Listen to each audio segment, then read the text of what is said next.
नजर डालेंगे दिलचस्प और अजीब खबरों पर। मस्नूई ज़हानत ने इंसानों के जज्बात और ताल्लुकात पर गहरा असर डाला है।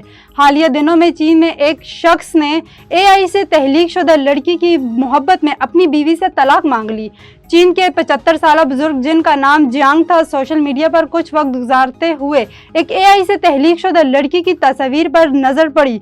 इस लड़की का चेहरा और हरकत हकीकत से करीब तर थी, लेकिन चौंके जियांग को इस बारे में ज्यादा मालूमात नहीं थी।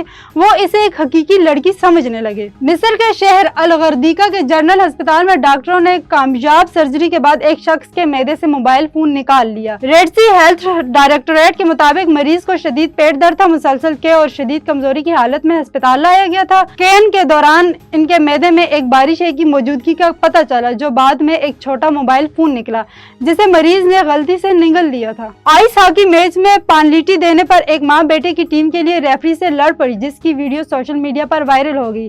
चेक जमहूरिया में खातून ने इस वक्त बैनुल अक़वामी सतह पर वायरल होगी, जब उन्होंने नौजवान के आइस हॉकी मैच के दौरान बर्फ के मैदान में दाखिल होकर रेफरी से एहतजाज करती नजर आ रही हैं। खातून का कहना था कि इनके बेटे की टीम के साथ नाइंसाफी हुई है। बेटे की टीम 0-9 से पीछे थी। ये फर्क रेफरी की जानिब से दी गई नाइंसाफी पर मबनी पेनल्टीज की वजह से हुआ है।